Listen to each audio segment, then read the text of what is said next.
See if we can take a look at what happened. There's Dennis Setzer, the 85 on the inside. Marcus Ambrose, the 20 on the outside. Looked like Jack maybe hit the curb, bounced up into the 08 of Butch Miller, the 04 of David Strimmy. Had nowhere to go. Steve Park, the Harris Trucking number 59, made a little bit of contact with the back of the 04. Well, you could see Jack. He was up inside of Butch Miller and down on the apron. I guess Jack felt like he was far enough in there that he was going to go ahead down in the corner and see if Butch could hang on or not, and he wasn't able to.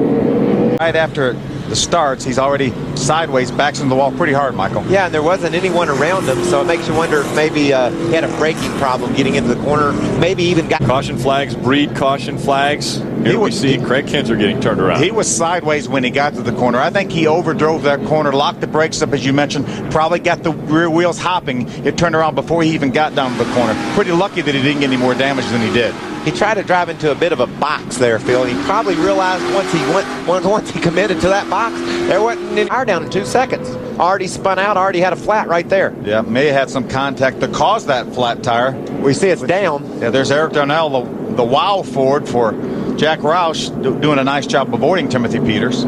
Simply wow. I believe that's a cleaning. It is like a degreaser, a cleaner. Absolutely. Tire went flat, caused him to spin. We think maybe there was probably some bumping into the side of his truck and made the tire go flat. It's amazing that he was right in the middle of so many trucks and nobody hit him after he spun out. Tough drivers, but they're smart drivers. Made a little contact with the side of Matt Crafton after he got sideways. Jack Sprague in that Conway Transportation number 60 right behind this. And look, Jack Sprague had to slide in, actually got in a little contact with Ted Musgrave. Far and wide, Rick. This is going to take him out of that chance to be in the top 30 in points when we head to the next race. He got a little help there from Lester. Lester had driven down on the inside of him, and Boston just came over like he wasn't there. My experience tells me you better not do that. Leaders are on pit road. Clint Boyer, David Ruderman, David Reagan, Mike Bliss, all on pit road. Watch this. This is a case where no one worked with one another.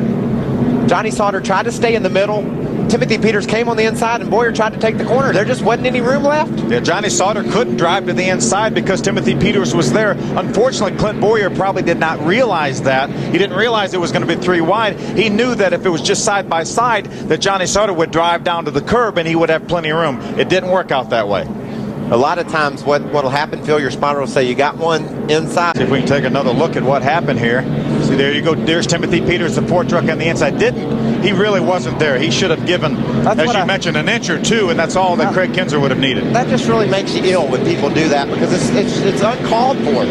I think that when you look at something like that, NASCAR should put that truck in the penalty box and say, man, all you need to do is give him an inch. Why can't we do that? Let's take a few inches off your tail and see how you like it. Bob Dillner. Dennis Setzer finally coming down pit road with his Check this out. It's on the outside of Ambrose. Those two trucks bump. Ambrose gets loose down on the inside, Phil, and when he corrected his truck, he bumped into Terry Cook and spun him out. Certainly no intent there, but unfortunately Terry Cook gets the worst of it. Here's what Mark Martin saw. Watch right ahead of him.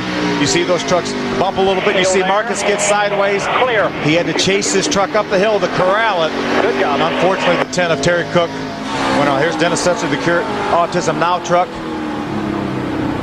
He just saw a bunch of smoke there. He's going to say, I'm going to drive by Terry Cook on the inside and avoid him. Meanwhile, Johnny Benson is on pit road. Ahead. He needs to shut that thing down and stop it. Looks like Johnny in the 23, Johnny Benson in the 10 of Terry Cook made a little contact. Johnny went around. Then look, Kerry Earnhardt ran in the back of Terry Cook. It is so easy to spin out here, Phil. We talked about getting these things to head in the other direction. You can see Johnny and Terry just got together a little bit. Johnny goes spinning around. We talked about how hard it is to get these things to go the other way. You got to put them. Get a look at it right. He's on the inside of Matt Crafton. That's a battle for the third position. He loses that truck, runs up, bumps into Matt Crafton, cannot control it, turns around. Now the truck's going everywhere. Mike Bliss got a little damage. He made some contact with Aaron Crocker in the 98 truck. See if we can take another look at it. You see Timothy on the bottom. He's going to get a little bit loose after chase his truck up the hill, Michael. You saw him dive in there way harder than he should have, Phil. He committed to go on the inside of the 88. He was in over his head from the beginning. Didn't have a prayer of making that corner. Number 14. See the 75 on the outside. He and the 22 of Bill Lester make some contact. Bill's been down on the inside of a couple people and felt like they should have given him the turn. But Eric disagreed, and therefore we're under our latest caution. 14 sets here. There's the 17th, David Ruderman, right in front of him. Here's Dennis. He's right up underneath him almost. That was a previous corner. Let's see what happens when they get down in turn number 3 here. Dennis looks to the inside, just overdrove the corner, it looked like. And then hit him twice and spun him out. Come on.